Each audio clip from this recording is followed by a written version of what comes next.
vous invite à vous lever. Je vais lire un passage dans 2 Corinthiens chapitre 5 et aussi dans Jean 15.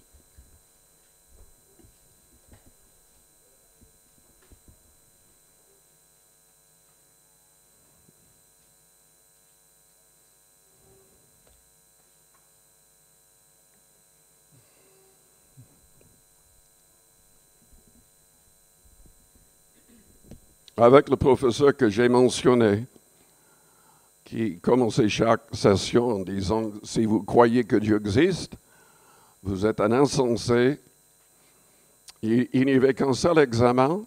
La question était « Est-ce que Dieu existe? » Si Dieu existe, si vous dites que Dieu existe, vous devez le prouver. Et en fait, c'était une classe de logique, philosophie logique, etc. Je ne sais pas du tout pourquoi je suis entré dans une telle classe, mais enfin, on avait 2h30 pour écrire, donc j'ai écrit pendant 2h30. Et j'ai commencé en disant, si vous ne croyez pas que Dieu existe, vous êtes un insensé. J'ai reçu une bonne note. Je ne sais pas ce qu'il a pensé. Moi, j'ai parlé de témoignages, j'ai parlé de guérison, j'ai parlé du parler en langue. Je lui ai donné le tout, quoi. Enfin, lisons dans 2 Corinthiens chapitre 5. Au verset 14, Paul souligne le fait que lui, il était motivé par l'amour du Christ. Et il appelle les autres à ne plus vivre pour eux-mêmes, mais pour celui qui est mort et ressuscité pour nous. Et il dit au verset 17, si quelqu'un est en Christ, il est une nouvelle créature, les choses anciennes sont passées. Voici, toutes choses sont devenues nouvelles. C'est ça que je voudrais souligner aujourd'hui. Et je vous pose la question, est-ce que tout a changé dans votre vie? Tout. Tout cela vient de Dieu, qui nous a réconciliés avec lui par Christ et qui nous a donné le ministère de la réconciliation. Car Dieu était en Christ, réconciliant le monde avec lui-même, en n'imputant point aux hommes leurs offenses. Et il a mis en nous la parole de la réconciliation. Nous faisons donc les fonctions d'ambassadeurs pour Christ, comme c'est Dieu exhorté par nous. Nous vous en supplions au nom de Christ. Soyez réconciliés avec Dieu. Celui qui n'a point connu les péchés, il a fait devenir péché pour nous, afin que nous devenions en lui justice de Dieu. Dans Jean 15, Jésus-Christ a dit au verset 5, « Je suis le cep, vous êtes les sarments. Celui qui demeure en moi et en qui je demeure porte beaucoup de fruits. Car sans moi, vous ne pouvez rien faire. » Jésus-Christ parlait à ses disciples, voulant qu'ils s'engagent pour passer leur vie cherchant les âmes, gagnant des âmes. Si quelqu'un ne demeure pas en moi, il est jeté dehors comme le sarment et il sèche. Puis on ramasse les sarments, on les jette au feu et ils brûlent. Père céleste, aide-nous à marcher selon tes commandements, selon ta volonté, par la puissance de ton Esprit Saint. Aide-nous à être comme les premiers chrétiens qui étaient fidèles, persévérants, prêts à donner leur vie pour toi. Seigneur, aide-nous tous à porter beaucoup de fruits. Donne-nous la sagesse et la capacité de gagner des âmes, de persuader les hommes à saisir la vie éternelle, saisissant ta main. Au nom de Jésus-Christ, Père, que tous entrent dans une relation encore plus profonde avec toi. dans Luc 19. Ce petit homme qui était très riche parce qu'il avait escroqué les Romains et son propre peuple, un publicain, percepteur d'impôts. Il était méprisé par tous, mais il voulait voir le Seigneur et à cause de la foule, il ne pouvait pas le voir. Donc il a grimpé dans un arbre, un sycomore, et bizarrement, divinement, Jésus-Christ s'arrête, il s'invite chez cet homme. Et par le simple fait d'être en contact réel avec le Christ, Zachée est transformé. Il dit au Christ, mais je donne la moitié de mes biens aux pauvres. Si j'ai fait tort de quoi que ce soit à quelqu'un, je lui rends le quadruple. Et le Seigneur a dit, le salut est entré dans cette maison aujourd'hui. Quand on saisit le vrai salut, on devient différent. On devient différent. Tout change, en tout cas, tout commence à changer. Et avec son aide, tout va changer. Vous savez, ce que beaucoup de gens ne comprennent pas, et c'est vraiment un problème dans toutes les églises, surtout dans les églises évangéliques. Nous donnons des appels. Nous demandons aux gens de prier, de demander pardon pour leurs péchés. Mais parfois, ils ne savent même pas ce que c'est le péché.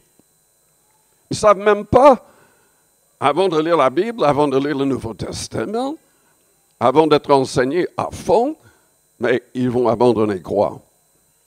Ils vont faire quoi? Donc c'est quand même souvent très superficiel, mais ils croient, ils prient. Il faut que ça aille encore plus loin.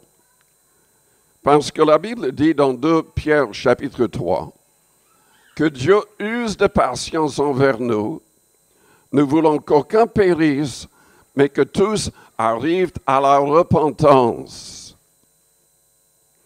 Est-ce que vous comprenez que la vraie repentance n'est pas instantanée? On doit arriver à une pleine repentance. Nous devons étudier les commandements du Christ, le Nouveau Testament. Nous devons recevoir son esprit et nous devons nous laisser conduire par son esprit. Dieu veut nous façonner à tous les niveaux. Il veut que nous arrivions à chasser les pensées mauvaises, à contrôler toutes nos paroles pour que nos paroles édifient les autres au lieu de blesser les autres. Il veut nous changer pour que nos actions soient divines. Que nos réactions ne soient pas les réactions comme les gens du monde, qui deviennent violents, insultants, terribles. Dans un message vendredi, j'ai choqué quelques personnes. J'ai choqué ma femme. Elle a dit, mais pourquoi vous avez parlé de ces choses terribles? J'ai mentionné, en fait, ce qui se passe dans le monde. Les meurtres, des choses abominables. Et vous savez pourquoi il y a tellement de suicides parmi les policiers dans le monde et en France? C'est souvent parce que ça les dépasse. La méchanceté des hommes, l'iniquité, ils ne supportent pas. Ils tombent dans un état psychologique terrible. Nous avons besoin d'être transformés par le Christ, par son esprit.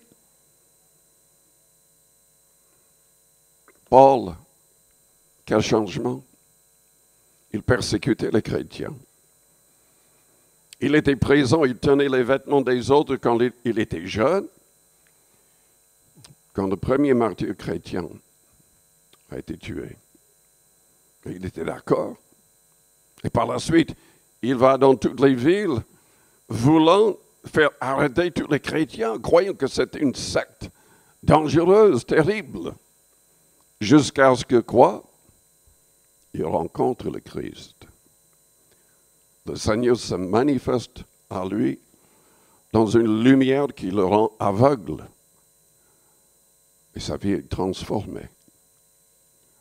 Ce n'est pas assez de croire avec la tête, il faut rencontrer le Christ. Il faut par la prière, par la foi, vraiment entrer dans une relation. Il faut aimer le Christ. Il faut vouloir lui être agréable. Il faut se rendre compte de son amour. Il s'est dépouillé pour devenir un homme. Il s'est humilié, acceptant de mourir à notre place, lui qui était sans péché, qui n'avait pas connu le péché. En fait, je n'ai même pas lu le reste de 2 Corinthiens 5. Dieu était en Christ, réconciliant le monde avec lui-même, en n'imputant point aux hommes leurs offenses. Et il a mis en nous la parole de la réconciliation. Nous faisons donc les fonctions d'ambassadeurs pour Christ, comme si Dieu exhortait par nous.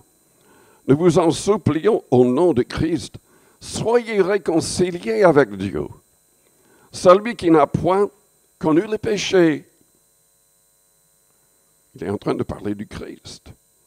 Il a fait devenir péché pour nous, afin que nous devenions en lui justice de Dieu.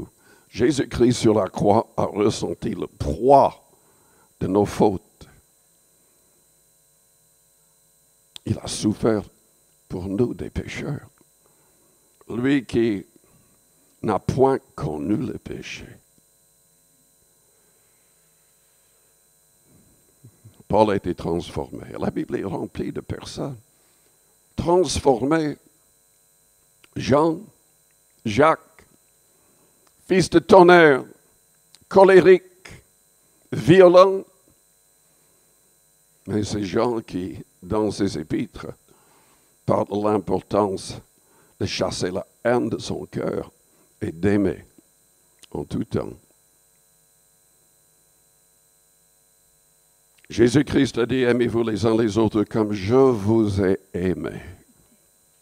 Il a choisi d'aimer des gens non aimables. Est-ce que nous aimons les gens non aimables? Est-ce que nous leur faisons du bien quand même en dépit de leur réaction, en dépit de leurs paroles, peut-être contre nous? Aimez vos ennemis, le Seigneur a dit. Soyez parfaits comme votre Père céleste est parfait. Tout cela fait partie de la repentance. Changement de mentalité. Changement total de vie.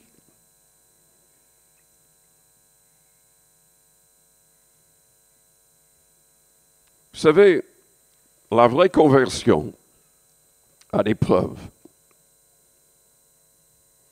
Il y a des preuves qu'on est réellement converti.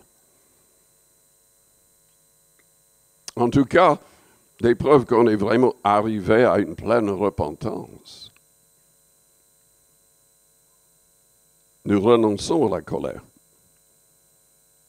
Selon Éphésiens 4, verset 26, nous devons renoncer à la colère et surtout ne pas nous endormir avec la colère dans nos cœurs parce qu'on donne accès au diable sinon. J'ai mentionné dans un message, dans un autre message, que je connais des gens qui ont fait ça, qui ont commis des actes terribles comme, sans doute posséder des démons, en tout cas poussés. Vous savez ce que la Bible dit? Moi, je lisais l'autre jour quelqu'un qui disait, mais enfin, les démons, ils ne peuvent pas être des anges parce que les anges sont trop grands pour entrer dans un corps. Les gens imaginent n'importe quoi. La Bible dit que Satan lui-même est entré en Judas Iscariot.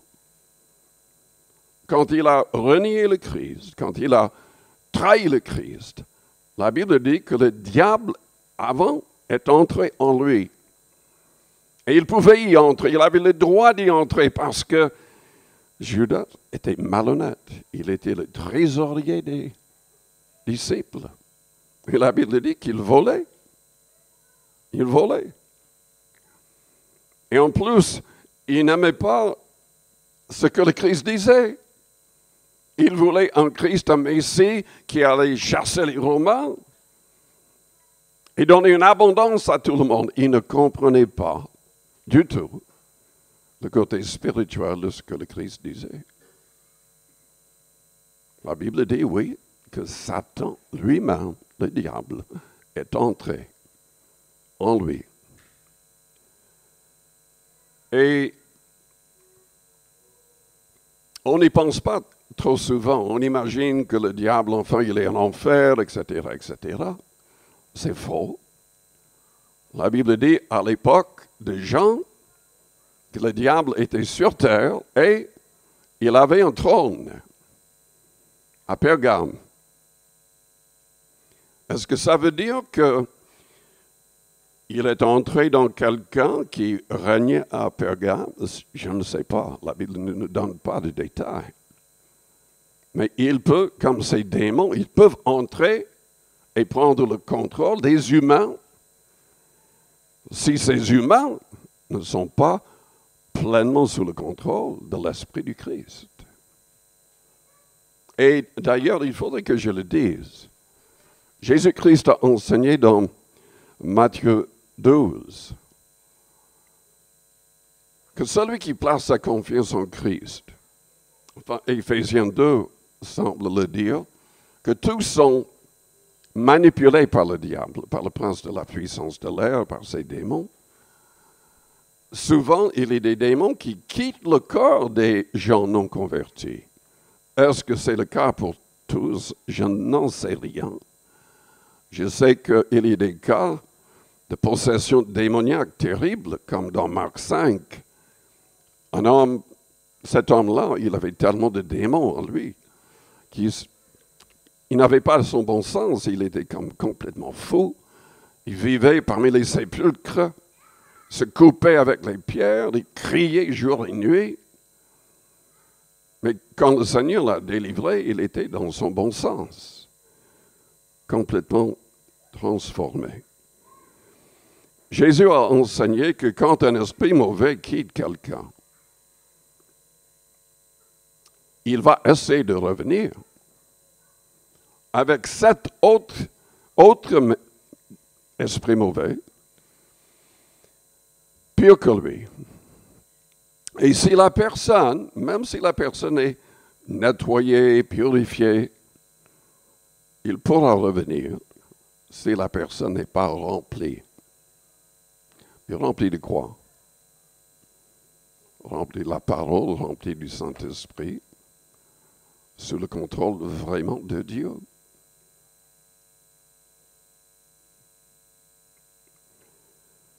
Il y a des gens qui sont colériques parce qu'ils ont ouvert la porte pour des démons. Il faut chasser la colère de nos cœurs. Il faut chasser l'égoïsme. La Bible dit dans Éphésiens 4, verset 28, que celui qui dérobait ne dérobe plus, mais plutôt qu'il travaille avec ses mains, faisant ce qui est bien, afin de pouvoir, quoi? Vivre comme un homme riche, comme certains prêchent, faussement? Non, afin de pouvoir donner à celui qui est dans le besoin. Nos ambitions doivent mourir quand nous devenons de vrais chrétiens. Quiconque invoquera le nom du Seigneur sera sauvé. Il doit être notre Seigneur.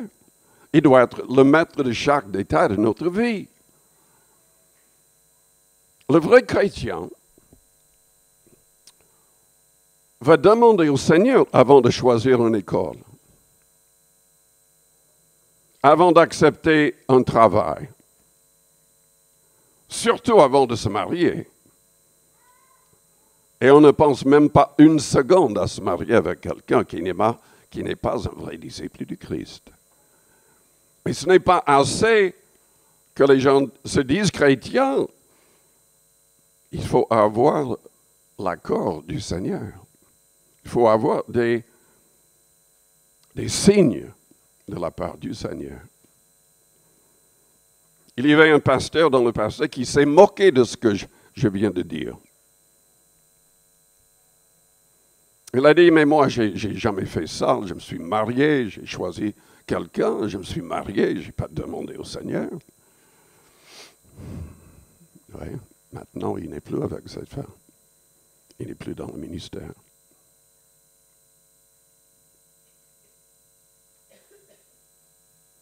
On ne peut pas savoir ce qu'une autre personne va devenir ou faire demain, dans une semaine, dans un an. Il ne faut jamais s'engager à aucun niveau sans l'accord du Seigneur. Si vous voulez une vie de bonheur, une vie qui glorifie Dieu, il faut vraiment se laisser conduire. Il faut rejeter vos propres ambitions.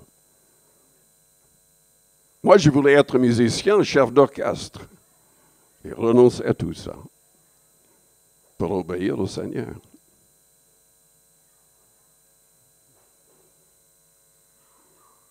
Notre langage doit changer.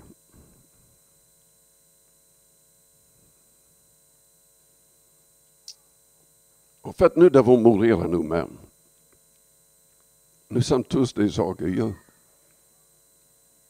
J'ai dit, nous sommes tous des orgueilleux. Nous sommes tous, de manière naturelle, égoïstes. Nous ne voulons pas vivre pour les autres, nous voulons vivre pour nous-mêmes. N'est-ce pas? Il faut que le Seigneur nous transforme. Il faut que nous croyions vraiment ce qu'il a enseigné. Qu'on renonce au trésor sur terre afin d'accomplir sa volonté. Vous voulez un trésor au ciel? Il voulait qu'on ait des trésors au ciel. Il a dit, mais donnez aux pauvres.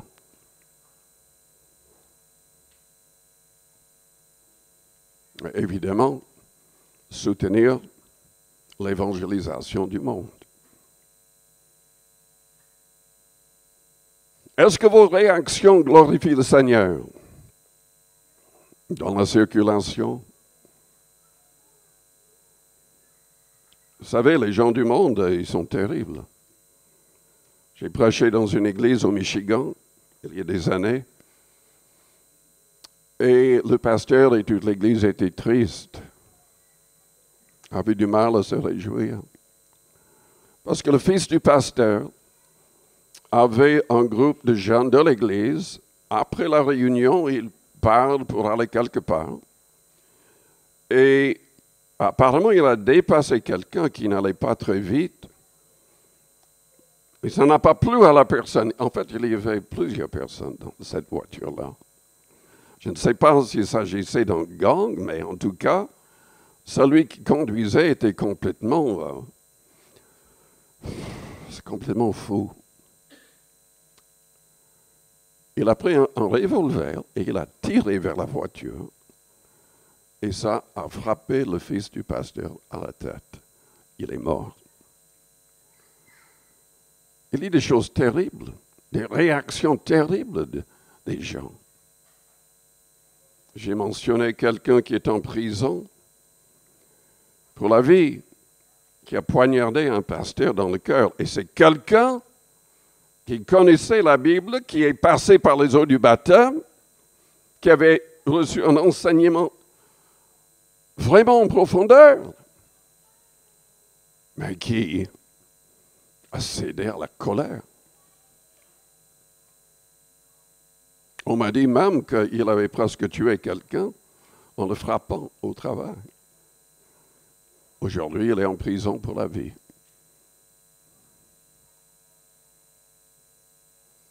Nous devons renoncer. Celui qui passe par une pleine repentance renonce au mensonge. Nous avons des gens qui mentent habituellement, des gens qui se disent chrétiens, oubliant que Dieu n'accepte pas le mensonge en aucune manière. Ananias et Saphira, sa femme, sont morts devant Pierre à cause de mensonges. Les gens qui baptisaient, qui avaient sans doute fait l'expérience de la Pentecôte, des chrétiens dans l'Église primitive. Et Dieu les tue dans l'assemblée à cause de mensonges.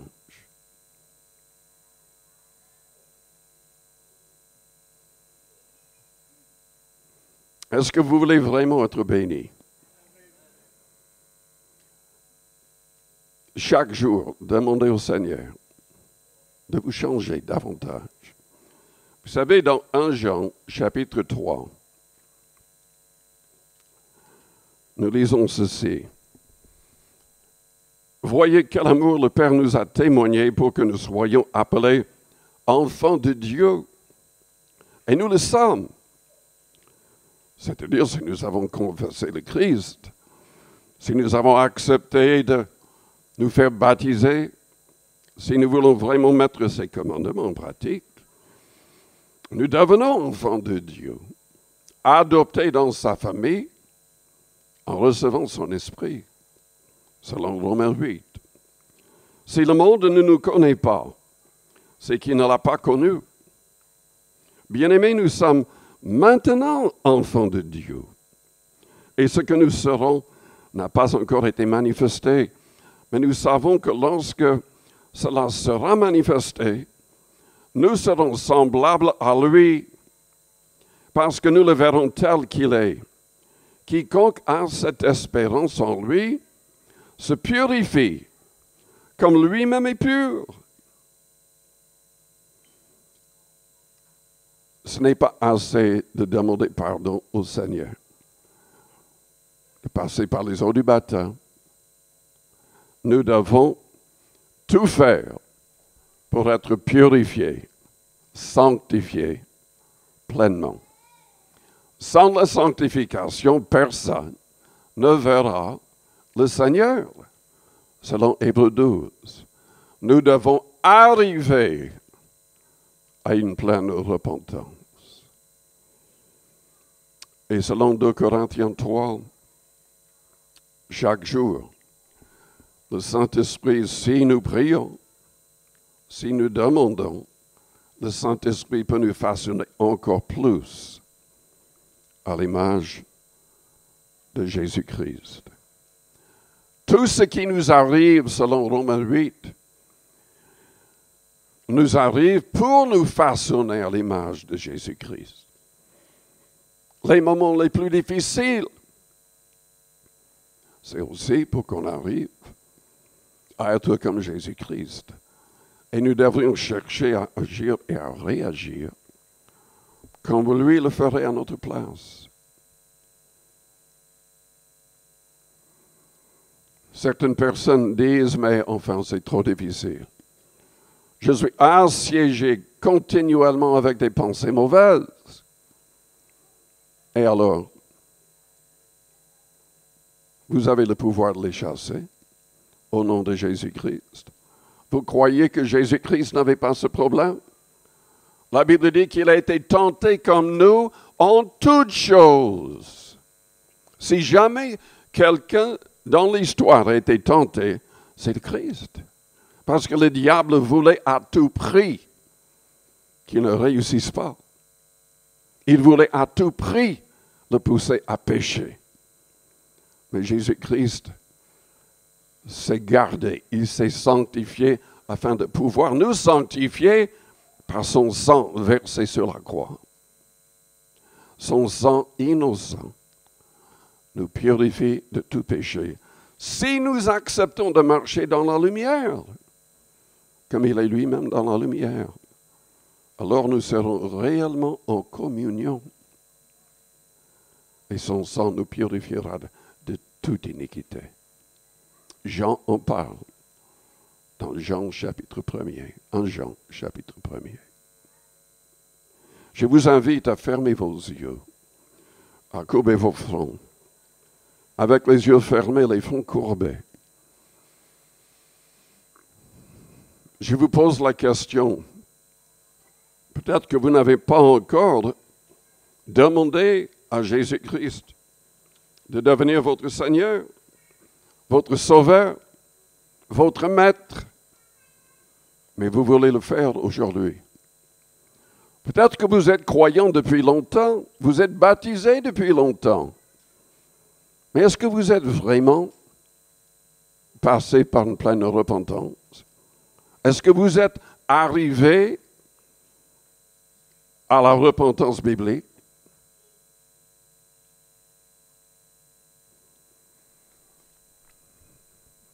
Je vous demande tous à vous lever. Restons avec les yeux fermés. Que toute l'Église se lève.